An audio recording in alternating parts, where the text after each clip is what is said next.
settle people down so we can begin the session, because all our panelists are here, and so we can have people sitting on their seats now. Uh, okay, not been very effective. Okay, okay, we'll begin the session nonetheless. So today's session, the conversation that we have, the title of the session is The Need for a Constitutional Court. And the larger theme of this conference this year is about constitutional crisis in South Asia. We've just had a very robust conversation on this in the inaugural session on some of the problems, challenges, both in Pakistan and across the region. And in this session, we will attempt to perhaps narrow it down, have a more focused discussion on this. We have a very esteemed panel for this conversation. We are very honored to have Mr. Raza Rabbani with us. If I may request Raza Rabbani sahab to come on the stage. He needs... Raza Saab needs no introduction. He has been a law minister, he's been the chairman of the Senate, but most importantly, Raza Saab over the past nearly 4 decades now has been one of the most vocal and articulate voices for federalism, for democracy, and we're delighted to have him here. We have with us Dr. Sadaf Aziz. Dr. Sadaf Aziz is the Dean of the Sheikh Ahmad Hasan School of Law at LUMS. And she is a scholar of international renown, has recently published on the Pakistan Constitution, a book. We are honored to have Mr. Rashid Rizvi with us. Again, Rizvi Saab needs no introduction. Rizvi Saab has been is one of the leading lawyers of Pakistan, but he has a lifetime of commitment to human rights, to due process, to the rule of law, and equally importantly, Rizvi Saab has been a participant and witness to the lawyers movement, but to much other political activities which would one hopes would inform this discussion today. Last but not least, we have Professor Antonio Martin from Barcelona. Again, he is a scholar who teaches constitutional law at the University of Barcelona, has an extensive experience in the field of comparative constitutional law, and we're very grateful to have him here. The format of this discussion, we hope, would be more of a conversation, but before we begin, I think if I may ask Raza Rabbani Saab, given the topic, given the subject, which is the need for a constitutional court, for him to give some opening remarks. I can preface it with some background, which is that in 2006, when the Charter of Democracy, a key moment in Pakistan's history, particularly recent democratic history, happened, and Raza Saab was an instrumental figure in that process. For the first time in recent history, we saw the demand that there needs to be a separate constitutional court. So a bifurcation between the functions of the Supreme Court as it functions as an appellate court, as a court hearing regular cases in a constitutional court. And we'll sort of, if Raza Saab in his remarks can also reflect on that and what has happened since. So I'll ask Raza Saab to open with his remarks.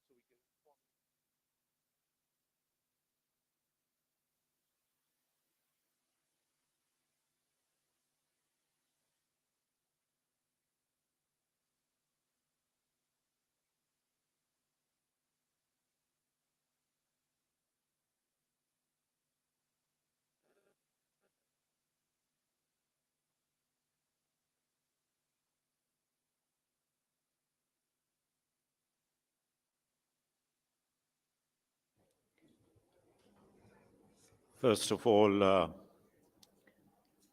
speakers sitting on the podium,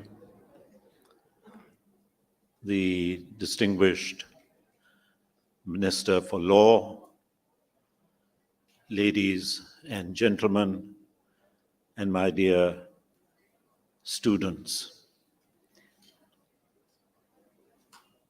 I was told that this is to be more of a conversation, and therefore I have tried to limit myself to a written text so that I don't go on rambling and that we can have more of a question and answer and a conversation amongst ourselves. As far as the topic is concerned,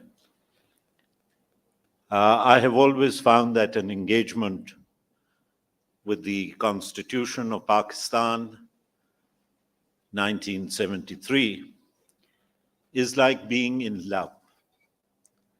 And that is for the simple fact that there is never a moment without anxiety.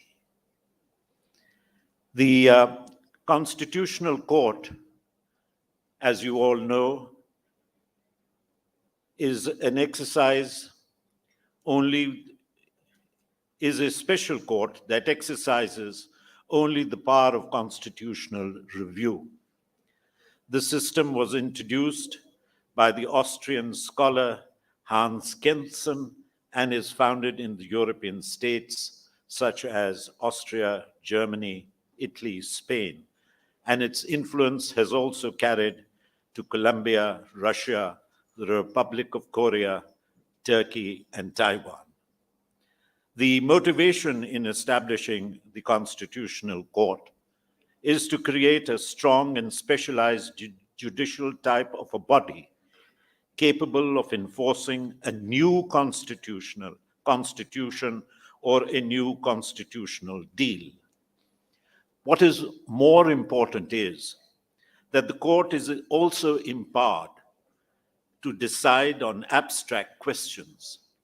For example, it may have the power to examine the constitutionality of a law even before it is passed by Parliament. And I would like to lay emphasis particularly on this issue. The following and collectively are the powers that may be exercised by a constitutional court. Number one, constitutional drafting jurisdiction, that is, controlling the Constitution itself. Number two, judicial review of legislative acts, controlling the legislature. Number three, jurisdiction over officials and agencies, controlling the executive. Number four, jurisdiction over political parties and elections, controlling elections. It is not simpliciter, a court that adjudicates on constitutional disputes, but has wide-ranging implications. A reference was made to the Charter of Democracy, and yes, it is a fact that in the Charter of Democracy, it was stated that a constitutional court would come into existence. But then at the time, when we were drafting the 18th Amendment, and which was an extensive period of time, something like over 9 months, during that period, an extensive discussion was held on whether a constitutional court, as envisaged by the Charter of Democracy, was needed or not. And we came to the conclusion at that time that at least for the moment, a constitutional court was not needed. And the reason for that being the complexity of the powers that are flowing from a constitutional court. Number two, an additional structure was to be added to the federal judiciary, with already the Federal Shariat Court and the Supreme Court. It was in our mind to do away with the Federal Shariat Court. But unfortunately, because we didn't have the numbers in terms of a two-third majority, without the religious right supporting us, and then they brought in question the entire 18th Amendment, had any of the Islamic provisions in the Constitution be touched. Therefore, we were compelled to continue with the present structure. Number three was the volume of work. It is today that one finds that there is a spat of constitutional issues that are being raised in courts. But in normal course, if governments are running according to the Constitution, and if the system is functioning, then the quantum of work would not justify a court. The other issue that was taken up at that time was that we recommended that in the Supreme Court itself, there should be a constitutional bench which would look at constitutional issues. But having said that, I think what one needs to do is to look at the Constitution itself. Because the Constitution itself of 1973 provides for a number of solutions to various issues that arise between the federal government and the provinces, between the provinces and the federal government. And one would then be questioning the fact that if one was to look at the Constitution and one was to follow the Constitution, would litigation in that stricto sensu terms really be necessary? Let me give you some of the examples. For example, if you look at Article 152 of the Constitution, which deals with acquisition of land, if there is a dispute that arises between the federal and the provincial government, the Chief Justice of Pakistan is to appoint an arbiter. Number two, if you look at Articles 153 and 154 of the Constitution, you have the Council of Common Interest, and that in which a provincial and the federal government are represented. And if there is a dispute, or if one of the parties, that is the federal government or the provincial government, is not in agreement with the decision of the Council of Common Interest, then it can take that decision to a joint sitting of Parliament, whose decision would be final. Similarly, if you look at Article 157 of the Constitution, which deals with electricity, and should a dispute arise between the federal government and the provinces, it is to be referred to the Council of Common Interest. Similarly, Article 156 of the Constitution, priority of requirements of natural gas. This matter, in any case, falls within the domain of the Council of Common Interest. Article 159 of the Constitution, broadcasting and telecasting. In case of a dispute between the federal and the provincial governments, the Chief Justice is again to appoint an arbiter. But here we have moved an amendment in the Senate that since it is a matter which concerns the Federation, therefore instead of the Chief Justice, it should be the Senate which appoints the arbiter. So that amendment is still pending. Article 161 of the Constitution, it deals with natural gas and hydroelectric power. The article provides that the net profits are to be calculated on a formula which is to be determined by the Council of Common Interest. In Article 184 of the Constitution, 1973, the original jurisdiction of the Supreme Court deals with disputes between two governments.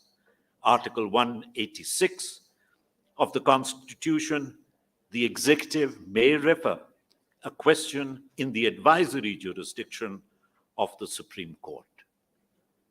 But having said that, and why have I gone to taxing you and walking you through the Constitution? I have to say with a great deal of respect and with a heavy heart that since 1947 till today,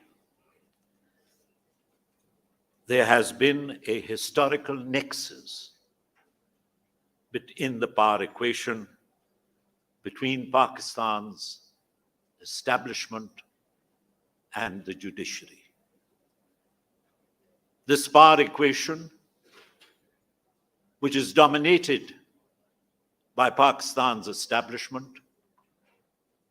at convenience picks up stakeholders to join them in perpetuating their power, to join them in the exploitation of the resources of the provinces. And therefore, we have found that at different times, military takeovers have been given a legal cover. We have found that after the military takeover is over, yes, you may have a judgment calling a person a usurper. But at the nick of the time, they have been justified under the doctrine of political necessity. We have also found that there have been times when the military dictatorship has not asked for the powers to amend the Constitution, but those powers have been given, regardless of their asking to amend the Constitution. But as time has gone on and the military dictators have found that it is more convenient, rather than abrogating the Constitution, because they are aware of the fact that the 73 Constitution is such a document for which a national consensus amongst the federating units and amongst the stakeholders may not be possible. So therefore, we have had new terms, the Constitution being held in abeyance, certain articles of the Constitution being suspended, and now we have a new doctrine. And that new doctrine is the doctrine of reading in. And in the doctrine of reading in, we find that regardless of the fact that in the Aam Log Ittihad Party case, which is PLD probably 2022, regardless of the difficult test that the court itself has laid down, but yet when it comes to giving a push, that test is thrown to the winds. And you have the doctrine of reading in, and now I was really taken aback. In fact, as a member of parliament, I was thinking as to whether there is any need of parliament now or not. Particularly after I went through the detailed reasoning in the presidential reference on Article 63A of the Constitution. The manner in which the doctrine of reading in has been justified, quoting foreign jurisdictions, in particular that of the United States. But what we must realize is that there is a vast difference between the United States and the ground situation in Pakistan. Essentially, the United States has a presidential form of government. Pakistan has a parliamentary form of government, or at least that is what we hope it will have. But having said that, why I have changed my mind is because of the nexus, because of the obtaining objective conditions.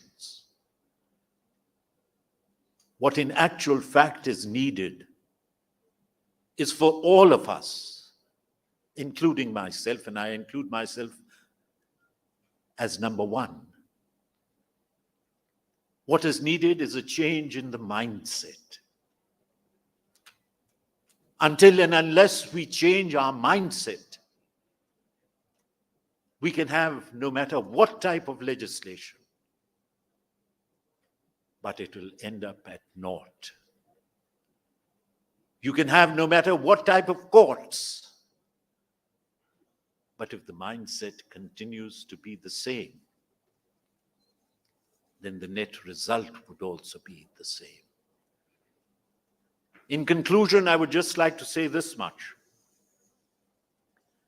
that I believe, and the Constitution so provides, that Pakistan is a federation.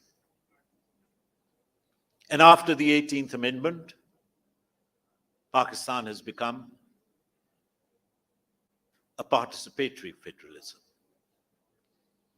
And in a participatory federalism, I think what needs to be done is we need to go back. We need to go back to the Government of India Act 1935, when the Supreme Court was known as the Federal Court. I think it would not be a bad idea, if the Law Minister is here, if it would now once again, keeping in view the federal character of the state, if it was to be called as the Federal Court. And while calling it a federal court, I would also stress that being a federation, we must keep in mind that there is representation, if not equal, but then there is representation on the bench in terms of the provinces. We must also bear in mind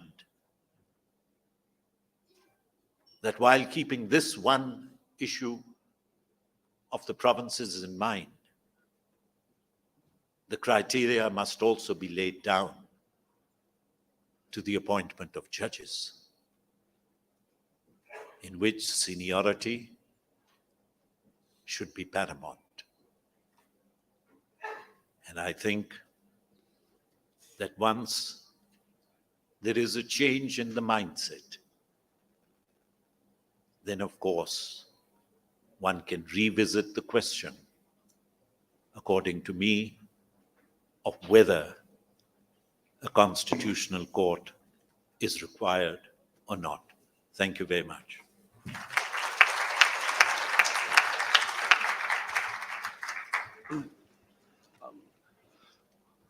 Thank you, Raza Saab, for these very eloquent opening remarks, which set the tone for our conversation, in my opinion, very nicely in terms of giving the focus and direction.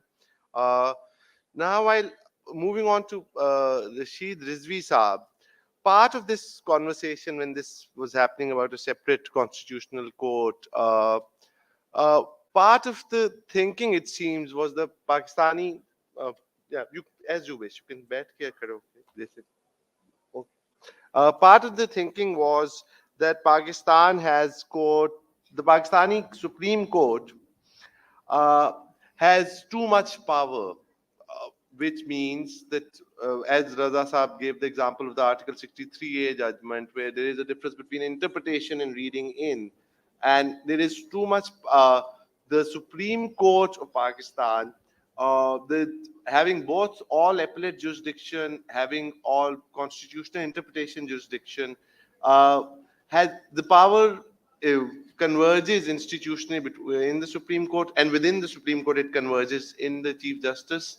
So when you looking now from the, let's say from 2007 to now, with the lawyers movement, in the middle really, and now in the post lawyers movement judiciary, do you think that the Pakistan Supreme Court now is just too powerful a Supreme Court in a democracy? Yes, I will agree with you. Generally, what we said after the lawyers' movement, which was for the independence of judiciary, कि अदलिया अब मादर पिदर आज़ाद हो गई है. They don't have any limit of the jurisdiction. Their decisions are based on much more on likes and dislikes. There is no regulatory provisions how to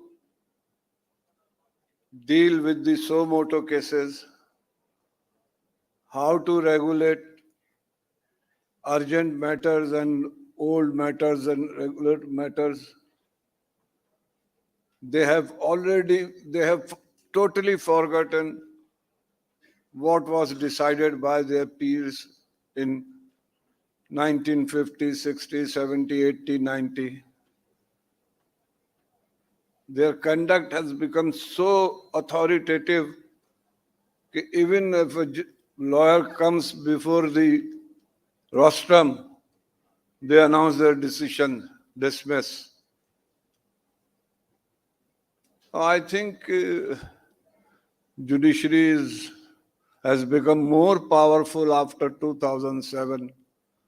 And unfortunately, I would like to take advantage of Mr. Raza Rabbani's presence. At the time of framing 18th Amendment, they missed this opportunity to limit the jurisdiction of Supreme Court and suo motu jurisdiction. Even they failed to provide the appellate forum for a decision passed under Article 184(3). And that has made the judiciary unchanged.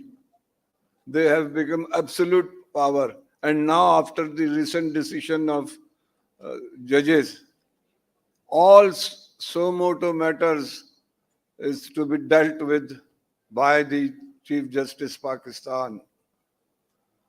He has become more authoritative. That should have been within the senior judges with some other regulatory provisions.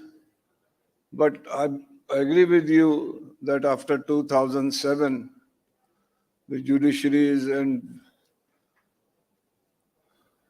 it is the time that something should be done. My friend, Mr. Azam Nazir Tara, learned law minister, is here. Mr. Raza Rabbani, former chairman, is here. अगर अभी भी लगाम नहीं डाले तो बहुत मुश्किल होगी.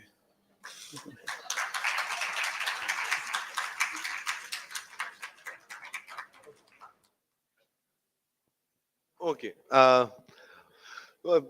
Thank you, Rizvi Saab.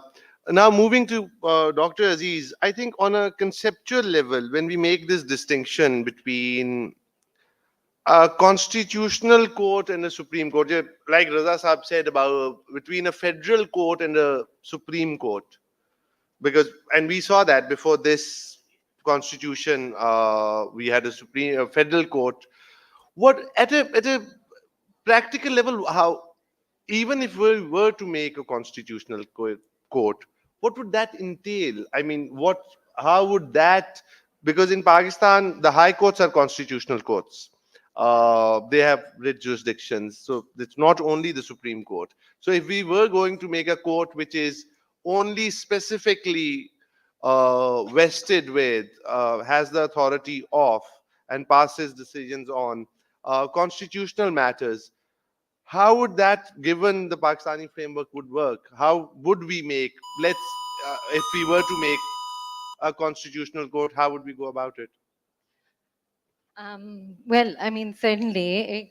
Thank you, Saru. Thank you, Raza Rabbani Saab. Thank you, everybody, for your comments so far. And Raza Rabbani Saab ke to comments were really illustrative, I think, and went quite deep in terms of investigating and illustrating ke actual design features kya hone padenge if there is a constitutional court. So fittingly, obviously, because it was suggested so many years ago with the Charter of Democracy, and as far as I know, that is the first time in our post-colonial history जिसमें ये concept उस तरह से arise हुआ है and came within the public domain. एक चीज actually just taking up from some of the things that you were saying कि there is a change of a mindset which is necessary overall so that you don't have these kind of deep encroachments on other powers. But I want to bring it back actually a little bit because I think something about the Constitutional Court intersects with another very important domain जिसके बारे में आपने extensively बात की है, which is federalism. And if not federalism, because as you're saying, the 18th Amendment and all of its various provisions give dispute resolution mechanisms. एक तो CA, Council for Common Interest, which we know does not mean often enough, if at all, as an intergovernmental or intra-governmental organization. But one thing that I wanted to say, because what it spurred off for me, not just in the case of federalism, but when I think of rights adjudication in this country, over the last, even if we take it from 73 Constitution onwards, जिसमें इतनी elaborated हमारी fundamental rights हैं, uh, along with that, with the case with federalism, even with the post 18th Amendment provisions, I think that the court has given us conflicting, judgments. So even where you have taken away some of the major issues, so when we talk about आपने जो provisions mentioned किए हैं, those were around resource allocation, ownership, dispute, but this very large domain of overlapping legislative jurisdiction.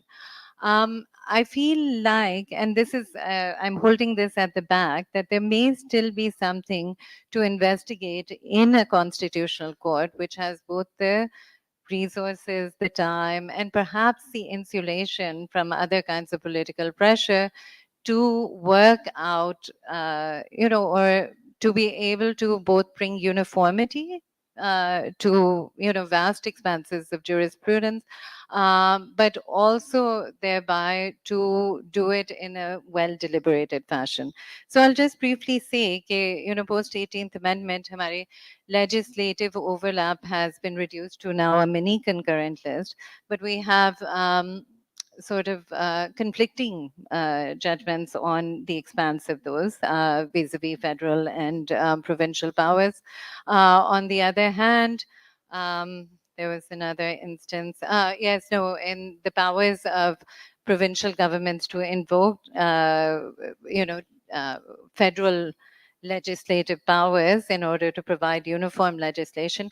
And the reason why I think this is important, in addition to the fact that obviously this has to do with a very primary function of government at all levels, is the fact that so many of these legislative enactments actually intersect with labor rights, with welfare provisioning and things of that sort. So when we have unclear precedent, and we have precedent that conflicts in certain cases, then what we have is the apparatus of government, which is at a standstill, oftentimes for the people who need it the most. So if these governmental agencies and the like are forestalled from acting because these legislative powers are not clear, then I think that's a problem. And so that brings forth beyond the, and I know that today and on, in many occasions, of course, we think of the meta political issues and the issues of political, uh, you know, uh, sort of structures of government and office holders and their relative powers. But the other thing that I wanted to bring up again also and draw attention to the fact that in spite of a very long now, uh, you know, history of constitutionalism and fundamental rights adjudication, we again have very few points of clarity or doctrinal advancement when it comes to the adjudication of our fundamental rights. So briefly, if we think about Article 25, which is the right of equality and a right against discrimination, it's yet not very clear, what the tests are vis-a-vis the according of equality rights, what counts as discrimination that will be barred, when affirmative action can kick in. I think there's some developments happening, but again, the primary feature in those judgments has tended to be, and not just Article 25, but in the interpretation of all of our fundamental rights, is a great deal of deference to uh, the government of the time or national security concerns. And as all of us know, they are huge in our constitution and in the constitutional structure. And I wish that this had, perhaps had greater play at the time that the 18th Amendment certainly was being authored, is the need for such wide clawbacks to our fundamental rights, which are written into the text of our fundamental rights, which then again encumber our judiciary from being able to provide the breadth of rights that as citizens we should be able to expect. But not just that. So that is the design feature, that is the textual feature of our constitutionally accorded rights. But the larger thing, obviously, also being that that is always only the beginning and the touchstone. And perhaps, and so again, in a way, Sarup, coming back to the question that you were asking, I guess the question that I would ask vis-a-vis whether or not we have constitutional courts which are separate from, or where you can sever the appellate jurisdiction of the highest court in the land, so that they are arbiters of the expanse of constitutional provisions and rights, is will they have the wherewithal to do that? What would be the mechanisms in a design way that would ensure that the expertise and the independence was there? I mean, of course, as you mentioned, the independence of the judiciary, or Rashida, as we said, maybe, has been the preeminent issue, of the last many years in terms of appointment of judges and the like. Would we have to, so Sarup, coming to your point, would we have to come up with a mechanism for appointment which was separate from the regular judiciary in order to ensure that? Because the issue of independence obviously is not a settled one, although valiantly fought for by the existing judiciary. Also, what would then be the safeguards and possibilities for uh, a judiciary of that sort, or a pure constitutional court, to be able to bring greater depth and breadth into the articulation of rights and into issues particularly pertaining to federalism and the like? Thank Yeah, thank you, Dr. Aziz. I think I think that you have sort of brought much needed sort of nuance into when we think at the conceptual level. And I'll moving this conversation to Professor Antonio Martin on the broad idea, as you would heard. One, so in Pakistan there is the power of judicial review, there is the power of constitutional interpretation. which is vested in both the high courts, provincial high courts, and the Supreme Court. So Pakistan does have constitutional courts. The question initially was, from where we started was, should we have separate constitutional courts? But in Pakistan, it's complicated because you worked on researched on constitutional law, comparative constitutional law, and the idea of constitutional courts is to be counter-majoritarian institutions, to be institutions which, so as a, essentially amongst other things, as a check on democracy is that where, but in Pakistan, I think it's complicated. I don't know if it's unique, where you have a populist judiciary, which is now, after a mass public movement about a decade ago, which now sees itself and often says as much that they embody the will of the people, they would act on the will of the people. And then the idea of the Supreme Court of Pakistan being a counter-majoritarian institution, which is that there is the parliament to uphold the will of the people. Uh, how does, how would the principle of a constitutional court, and the example that, there's, Article 63A, the detailed judgment example, which is given, which it seems is gone beyond interpreting, to many people, it seems, it goes beyond interpreting the language of the Constitution. It reads, as Raza Sahib said, reads in or reads and interprets language which isn't there, which is rewriting. So then how do we grapple with that? There is the power to be a constitutional court, and we get the idea of being a counter-majoritarian court. And that's where freedom of religion, freedom of expression, so that court is, even if you have a government at a point which does not believe in these ideals, you will have at least a structure which the court protects. But if that is a court which says that we also embody the will of the people, then how does the principle of being a constitutional court would operate, or what complication would arise there?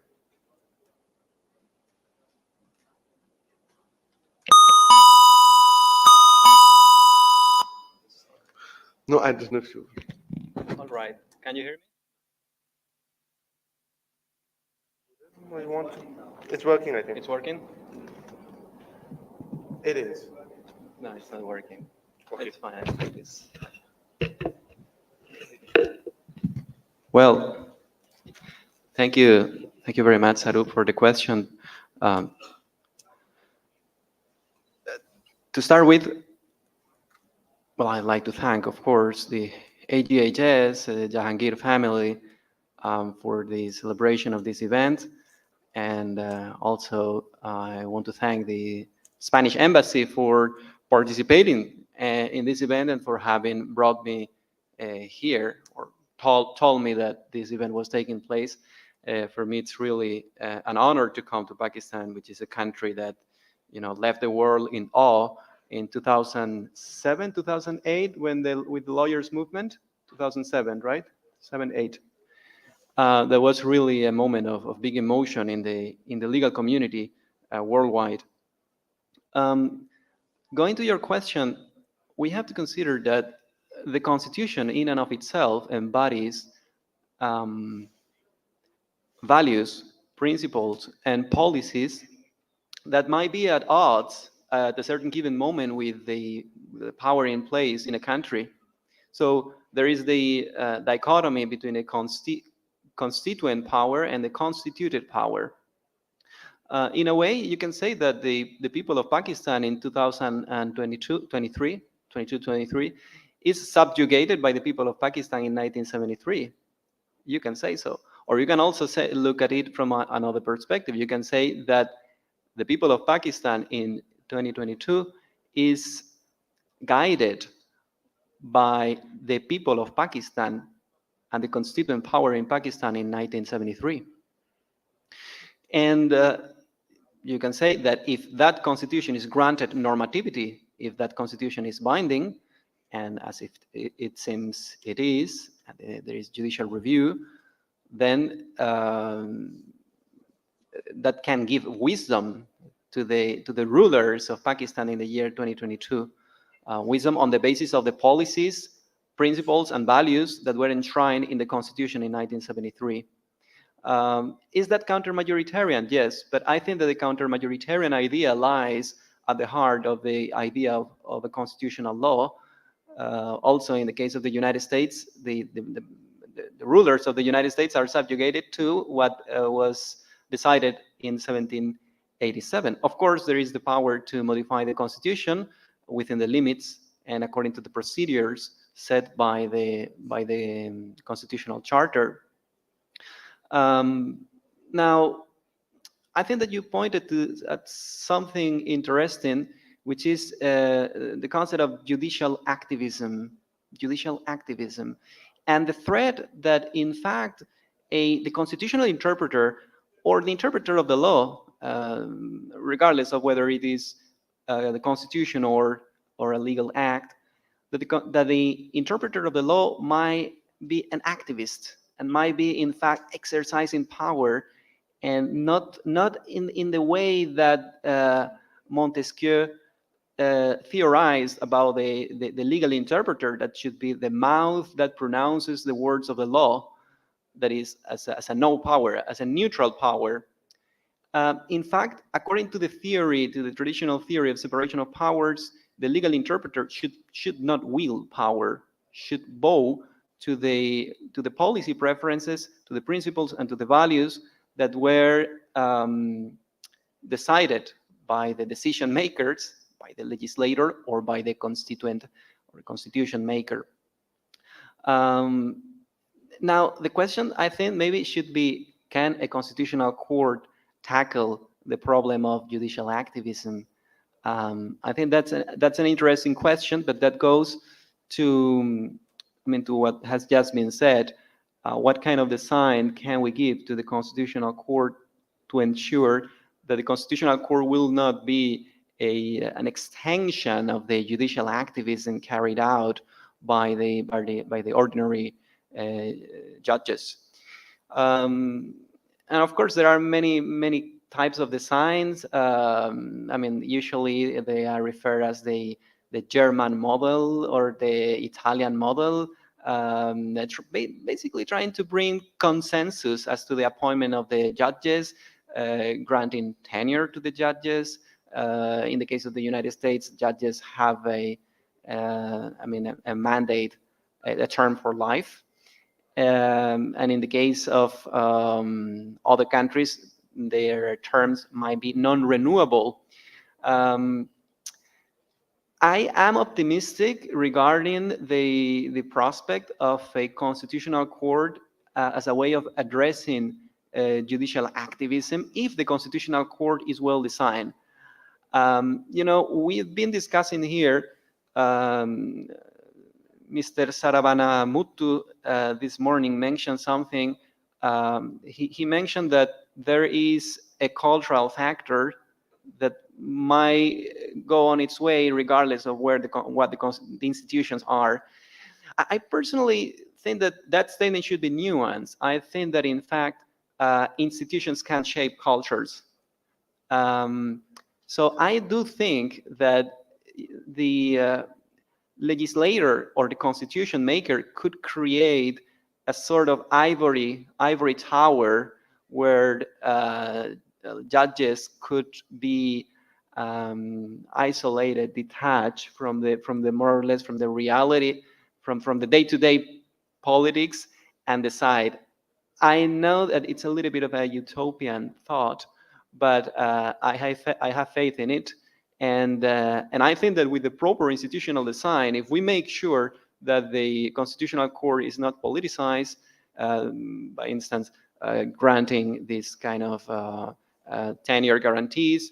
Also, another element of institutional design, which could be very interesting in this aspect, is by appointing the magistrates of the Constitutional Court by a lottery among certain people that might be eligible. So, for instance, taking all the people who are full professors of constitutional law in Pakistan, or all the high magistrates in Pakistan. And if there is no a big consensus between parliament, prime minister, and other instances of power, then there is a lottery. So to avoid that there is an institutional gridlock that might be very prejudicial for the constitutional architecture. So yes, I believe that I do think that constitutional courts are counter-majoritarian. I do not see that counter-majoritarianism to be a threat to democracy. One thing is majoritarian democracy, another thing is the consociative democracy. There are different ways of conceptualizing democracy, and counter-majoritarianism does not go necessarily against democracy. And I think that a constitutional court can tackle the problem of judicial activism. But I think that for that, we need, of course, to pay great deal of attention to institutional design and to carry on a reform that is that pays respect to, well, to the lessons that have been experienced in other countries. So for that, I think that we need more events like this and more sharing of experiences. Thank you.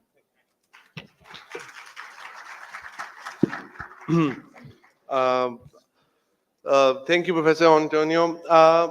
I think I will ask a question. I mean, first to Raza Saab, and you know, any panelist then can weigh in. But Raza Saab, after sort of we've had this conversation, the 18th Amendment happened, and what we saw immediately, 18th Amendment, post 18th Amendment, and because you mentioned the appointment of judges, Dr. Aziz mentioned the appointment of judges, Rashid Rizvi Saab mentioned it, Professor Antonio mentioned it, and there was a consensus and there was an attempt to make the appointment of judges more transparent, a more inclusive, a more fair process. And there is no polite way of saying it. The then Chief Justice Iftihar Chaudhry Saab held a gun to the Parliament's head and said, pass the 19th Amendment. And how does one deal with that? So it's saying that, you know, even if you make a constitutional amendment, the Supreme Court came this close to saying that we can adjudicate on the validity of constitutional amendments, and it precipitated the passing of the 19th Amendment. Then we get into that space, which is a question that I asked Rashid Rizvi Saab, is we want a court which is independent, we want a court which is powerful, but we also want a court which is accountable, not in the sort of power abuse of power sense, which is some conversation, but with some in terms of to charting out its jurisdiction, because that's what has happened. So your experience after the 18th Amendment and the 19th Amendment, which my understanding is the Parliament was pretty much left with no choice. From that experience, what is a reform idea that comes to your head, which you think where the court remains a powerful and independent actor, but there are just limits to it, where it can't overrule the 2/3 majority consensus of the Parliament. So if you want to, you can, yeah.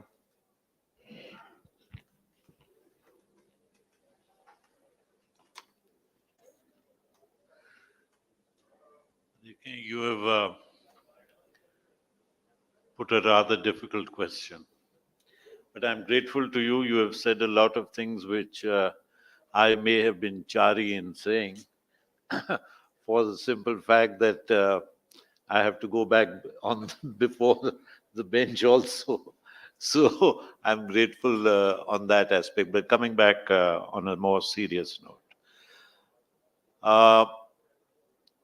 देखिए, Rashid Rizvi Saab also mentioned the 18th Amendment and spoke about appellate jurisdiction, which we were unable to do.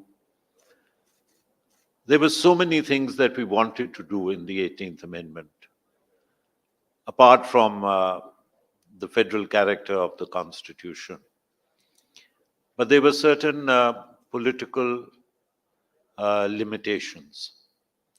And I think those limitations were amply demonstrated when the 18th Amendment came, and we were then forced to do the 19th Amendment. But the story doesn't end there also. I have no qualms in admitting that Parliament compromised in doing the 19th Amendment. We compromised. But then what was the result of the compromise? What we tried to salvage by way of the compromise, we lost in terms of judgments.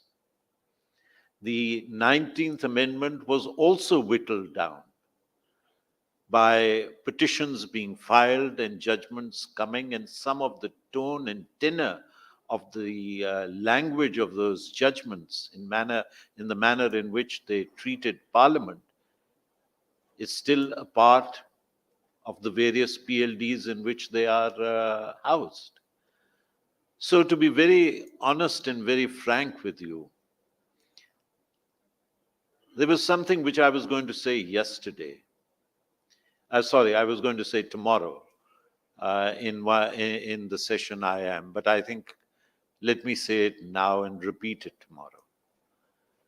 And that is that आप इन चीजों को isolation में नहीं देख सकते. The judiciary or the parliament is not functioning in isolation. The situation prior to a couple of years was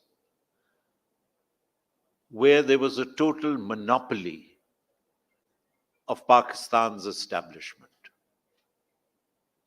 in particular Pakistan's military establishment.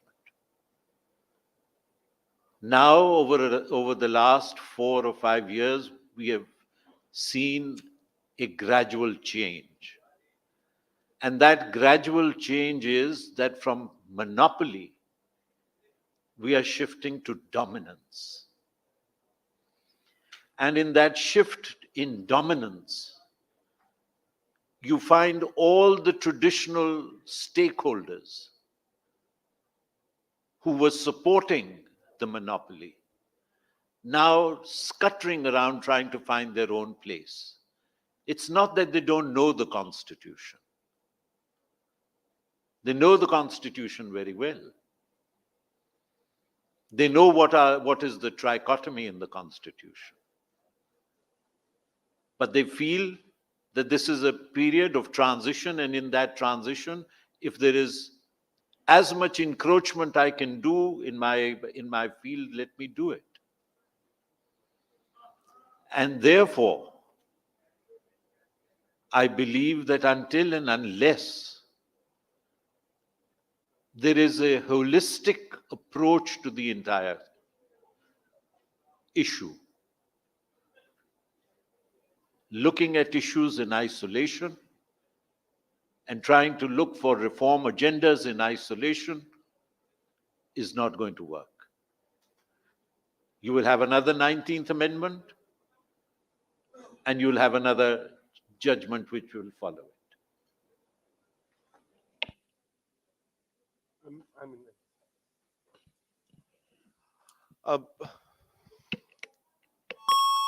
And this is me. I think this is not how it turns on. This is a bell. Okay. Okay. Thank you, Raza Saab. I think the conversation, the topic is a large one, and things that need to be said on this are many. And what we hope to, of course, do with this conversation was to at least highlight some of the complexities, not come up with solutions, because the Pakistani constitutional problems are many.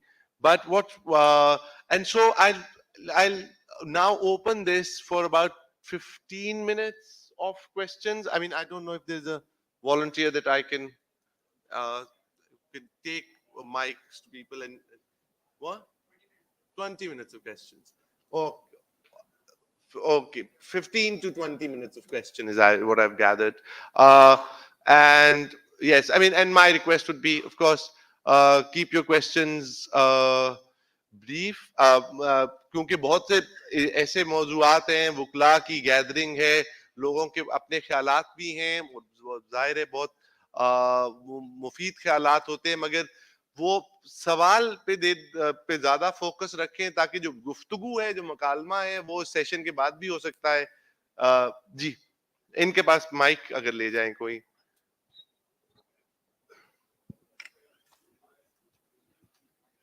Thank you very much, Sarup. Thanks a lot for giving me the chance. I am Nasser Javed Ghumman, Advocate Supreme Court and Deputy Attorney General. My question in the perspective of the two words, one by ex-law minister and my party's leader, word mindset, and Mr. Rizvi Sahib, bar leader, Lagam. In this perspective, the Constitution gives an article 191 of the Constitution, wherein it has been said that subject to Constitution and law, word law, the Supreme Court may make rules regarding the prospectus and procedure of the court. For the ad interim period, till the Charter of Democracy is acted upon, Constitutional Court, Constituent or a debate is going on, there is a mandate given to the Parliament that a law could be made, and the Supreme Court will make the rules in accordance with the law. The judges would be bound down under the law that when a constitutional petition comes, such a senior judges will be said, no personal liking or disliking will go in, and other procedure to put down that petition aa gayi hai, farag hui hai, aap laga nahi rahe ho petition. In this perspective, the law could be made by the Parliament, and then the rules will be made by, and there could be given a specific period in that law. The Supreme Court will make the rules in a period of subjugation. In this regard, neither any party has talked nor till today, 75 years have gone, and 73 afterward, no law has been made. So, what is the perspective and what the law has gone? मेरा ख्याल है किस पे काम हो रहे उस पे जनाब की है.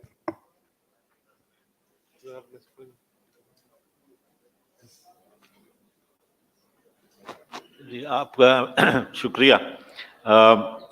میرا خیال ہے اس کا میں آپ کو بالکل مختصر سا جواب دوں. آپ نے بالکل درست فرمایا کہ آرٹیکل 191 آئین کے اندر موجود ہے, لیکن جتنی بھی پارلیمنٹس آئی ہیں, اور اب میں کسی ایک سیاسی جماعت کی بات نہیں کر رہا, میں اپنی جماعت کو بھی اس میں شامل کرتا ہوں, جتنی بھی پارلیمنٹس آئی ہیں وہ کمپرومائز پارلیمنٹس آئی ہیں, اور ان میں اتنی ہمت نہیں تھی کہ وہ ایک ایسا قانون جو ہے وہ پاس کریں جس سے they would be seem to be rubbing the judiciary on the wrong side. لہٰذا اس کی وجہ سے پارلیمان کے اندر یہ قانون جو ہے وہ پاس نہیں ہوا, اور مجھے ایسی کوئی آئندہ بھی ایسی کوئی امید نظر نہیں آ رہی کہ بہت جلد ایسا قانون جو ہے وہ پارلیمنٹ لے کے آئے گی. جہاں تک آپ کی یہ بات ہے وہ بالکل درست ہے. جو ابھی اتنی کنٹروورسی چل رہی ہے ججز کی اپوائنٹمنٹ اور اس کے اوپر, اس پہ ایک قانون آ سکتا ہے جو براڈ پیرامیٹرز کو سیٹ کرے, اور سپریم کورٹ پھر اپنے رولز اکارڈنگلی مرتب کرے. لیکن جیسے میں نے آپ سے عرض کیا کہ میں نہیں سمجھتا کہ پارلیمنٹ اس وقت اس حالت میں ہے کہ وہ کوئی ایسا قانون لائے. موجودہ پارلیمنٹس جو پچھلے 4 سالوں سے آج دن تک چل رہی ہے, یہ ٹوٹلی ریڈنڈنٹ پارلیمنٹ ہو چکی ہے.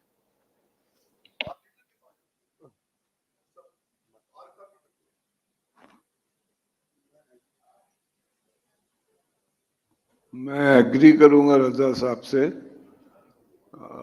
بہت سی چیزیں پریکٹیکل اور وقت کے ساتھ آدمی کی سوچ بھی بدل جاتی ہے.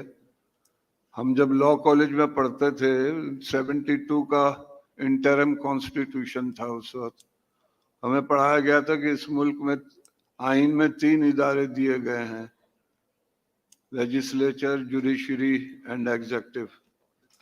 لیکن اب جب میں اپنی زندگی کے آخری اوورز میں آ گیا ہوں، پتہ چلا ایک چوتھا ادارہ ہے جو آئین میں نہیں پڑھا جاتا اور وہ سب سے مضبوط ہے.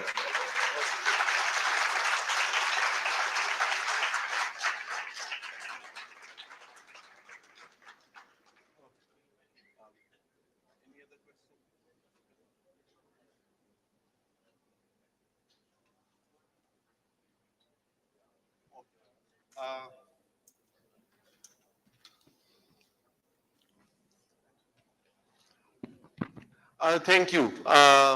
اینڈ ایز آئی سیڈ کہ یہ گفتگو ایسی ہے کہ یہ تو چل سکتی ہے اور ہمارے پینلسٹ سے بہت سے سوال پوچھے اور بھی جا سکتے تھے، مگر آگے سوال چلیں آپ. او ہیں، میں تو ختم کرنے کے چکر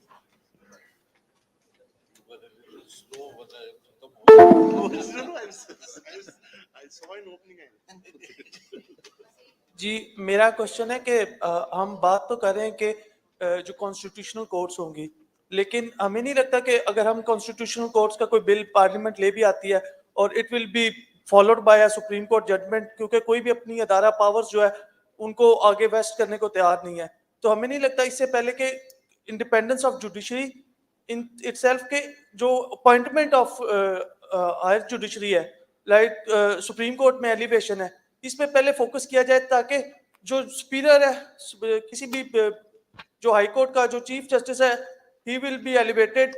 تو ایک دفعہ پہلے جب ہم جوڈیشری کو انڈیپینڈنس کر لیں گے اسپیشلی سپریم کورٹ کو، دین کوئی بھی اگر کس قسم کا لا آتا ہے تو اس کو ہمیں پارلیمنٹ کو یہ ڈرنا ہو کہ it will be followed by a P L D and it will be strike down by the supreme court.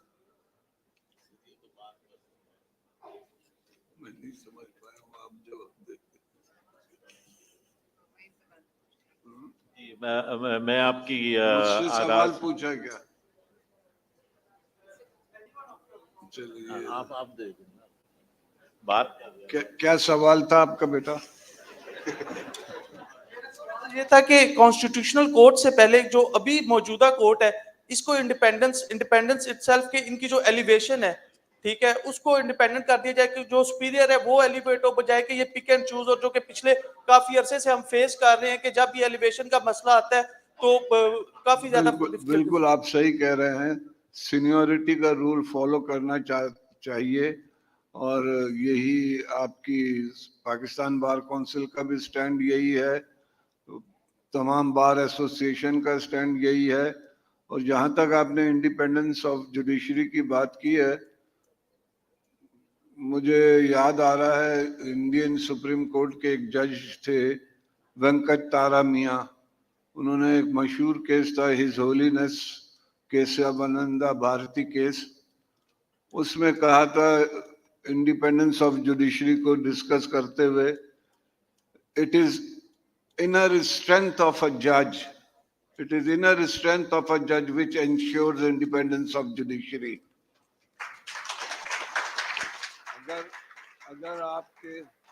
اگر آپ کے ججز کمزور ہیں، بائس ہیں، انڈیپینڈنٹ نہیں ہیں، تو آپ دنیا کا بہترین آئین لے کے آ جائیں، فیصلے وہی ہوں گے، آپ کے خلاف ہوں گے. لیکن آپ دیکھیں 52-53 میں جب چیف کورٹ سندھ تھی، اس وقت کوئی ایسے قانون نہیں تھے، لیکن اس وقت کے ججوں نے سندھ چیف کورٹ کے مولوی تمز الدین خان کیس میں ایک تاریخی فیصلہ دیا تھا، اس لیے کہ وہ ان کی انر اسٹرینتھ تھی. آج ہم ڈھونڈتے ہیں وہ انر اسٹرینتھ ہمیں ملتی نہیں ہے.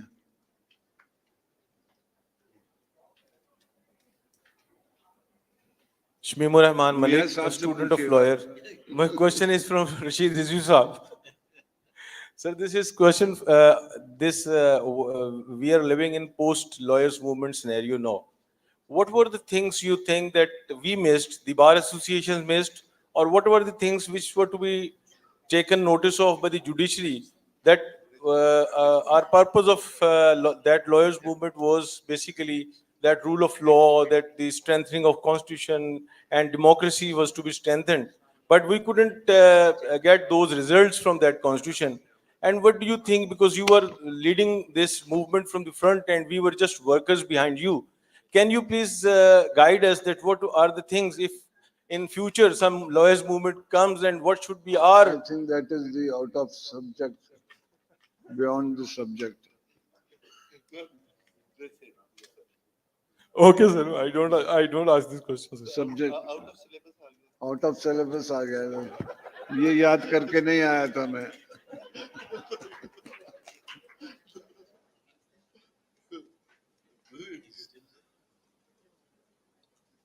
उसमें शमीम साहब यही था कि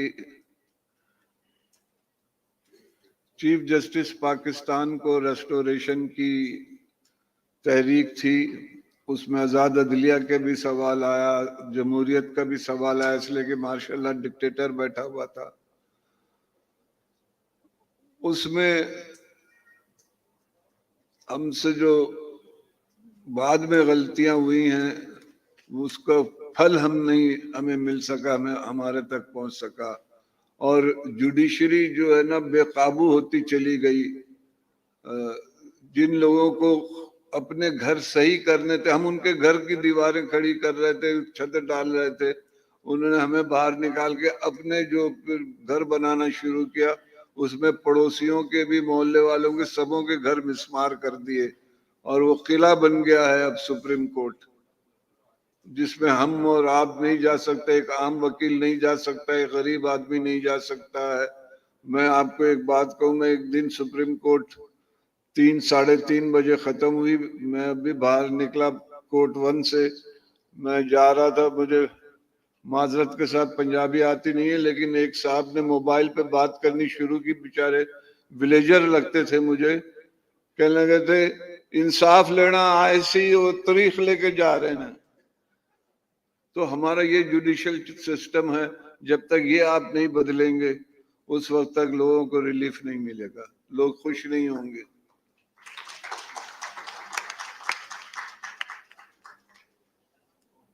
आई थिंक ये दो आखिरी सवाल करने, उसके बाद फिर बाकी सेशन के बाद. मेरा क्वेश्चन, अभी 2 अल्फाज इस्तेमाल हुए हैं, एक लगाम और एक चौथा अदारा. तो लगाम किसी और इंस्टीट्यूशन के लिए इस्तेमाल हुआ है, चौथा अदारा किसी, क्या ये दोनों इकट्ठे एक अदारे के लिए इस्तेमाल हो सकते हैं? आपका सवाल में जवाब है. दिल तो चाहता है कि चौथे को भी लगाम दिया जाए.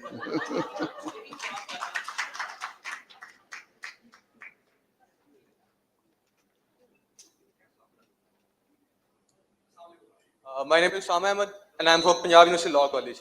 So मेरा सवाल जो है ना वो स्ट्रक्चर के हवाले से है कि अगर आप कॉन्स्टिट्यूशन कोर्ट्स बनाते हैं तो 2-3 मेजर इश्यूज भी हमें आएंगे. लाइक जो हाई कोर्ट है वो भी इस वक्त जो है वो फेडरेशन के जो कह लें कि जुडिशियल रिव्यू के मसले हैं वो हल करती है. तो अगर आप वो मसला भी उनसे ले लेते हैं, लाइक आप ओरिजिनल जुरिस्डिक्शन ले लेते हैं हाई कोर्ट से, तो वो मामला भी फिर सेंटर में आए, एक लड़ाई जो है वो स्टार्ट हो जाएगी. और जो दूसरे डिसीजन हैं, लाइक अगर हम फ्रांस वगैरह में देखें तो दूसरे इदारे लाइक ECB के जो होते हैं कि आप रेफरेंडम वगैरह करवाते हैं, और ये वाला काम भी जो है वो कॉन्स्टिट्यूशन कोर्ट्स करती है. ठीक है, तो आप बाकी एक पूरा एक फर्स्ट क्रिएट कर देंगे कि वो सारी पावर्स दोबारा रिलोकेट होंगी कॉन्स्टिट्यूशन कोर्ट्स के पास. और जो तीसरी मेन चीज़ है वो ये है कि जो इस तक पॉलिटिसाइजेशन ऑफ जुडिशरी है, इसके अंदर बड़ा कहा जाता है कि जनाब हमारा ट्रायल वगैरह किया जाता है मीडिया के ऊपर, तो उससे बचने के लिए अगर आप कॉन्स्टिट्यूशन कोर्ट्स बना रहे हैं तो क्या कहते हैं उसे, कि उसको किस तरह फिर मीडिया ट्रायल से बचाएंगे थ्रू कि आप उसको नीचे से ऊपर लेके आ रहे हैं, तो उसको किस तरह जो है ना कंपेल करेंगे. तो ये 3 मेजर क्वेश्चंस हैं और स्ट्रक्चर के हवाले से हैं. देखिए, मैं आपको बताऊं कि जहां तक आर्टिकल 199 के सो मोटो जुरिस्डिक्शन की बात है, गुज़िश्ता 5-6 सालों में बहुत से फैसले इस पर आए हैं सुप्रीम कोर्ट के कि हाई कोर्ट्स को सो मोटो जुरिस्डिक्शन का इख्तियार नहीं है, अनलेस उनके पास आर्टिकल 199 की कॉन्स्टिट्यूशन पिटीशन है, वो तभी जुरिस्डिक्शन इन्वोक कर सकते हैं. रहा सुप्रीम कोर्ट या कॉन्स्टिट्यूशनल कोर्ट का, तो आप और 100 कोर्ट बना लें। मेरा तजर्बा ये है कि जब तक आपका जो लॉ है, कॉन्स्टिट्यूशन है, मैं बिल्कुल एग्री करूंगा मियां रजा रब्बानी साहब के साथ कि ये तमाम कंप्लीट है, सारे मसले का हल है। जो चीज की हमें कमी है वो ये है कि जो इम्प्लीमेंट करने वाले हैं वो किस हद तक इंडिपेंडेंट हैं, किस हद तक इम्पार्शियल है, किस हद तक ऑनेस्ट है, किस हद तक हार्ड वर्किंग है। अब वो 63A की बात हो रही थी, उन्होंने जो फैसला दिया है वो मुलजिम को पार्लियामेंटेरियन को सजा दी है ऑफेंस कमिट करने से पहले।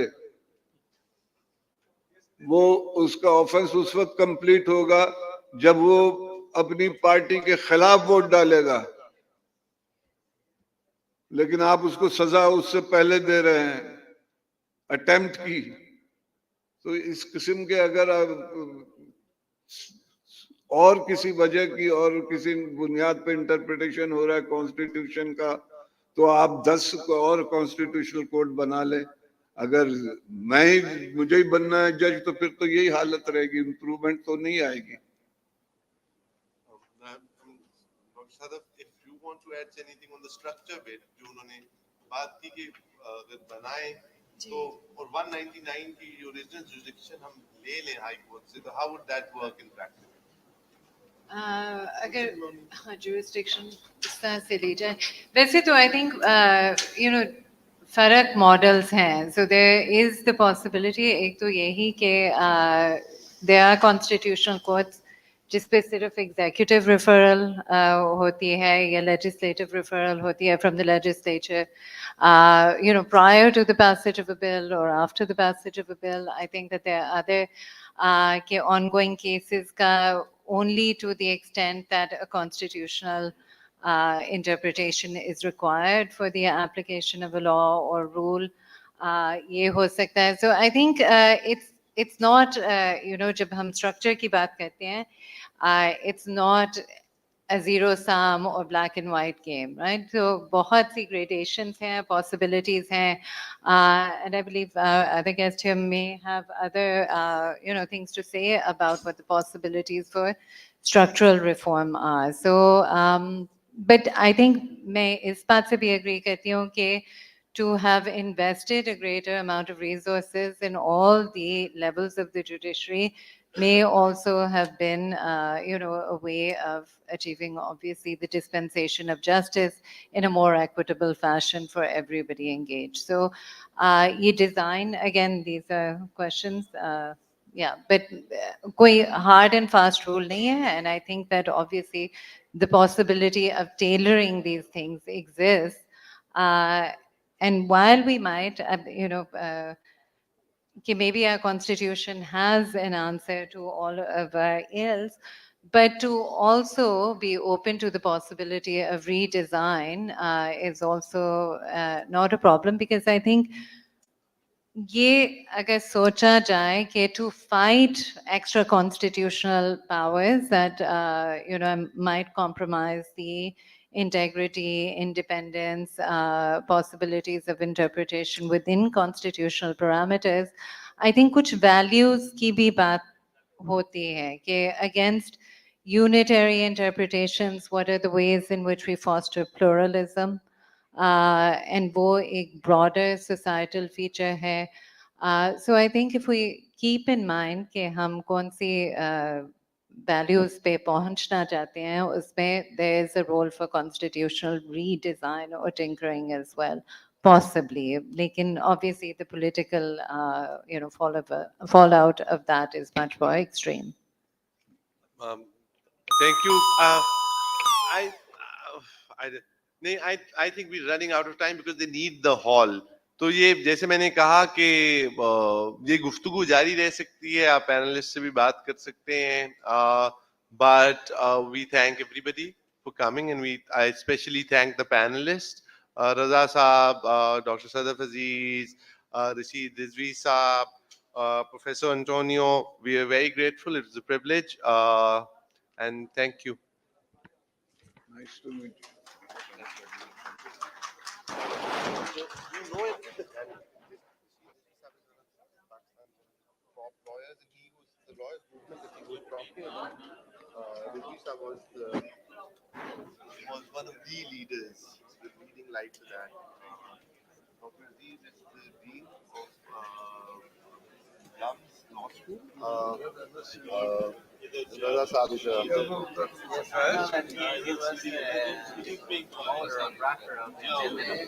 yeah, he's a.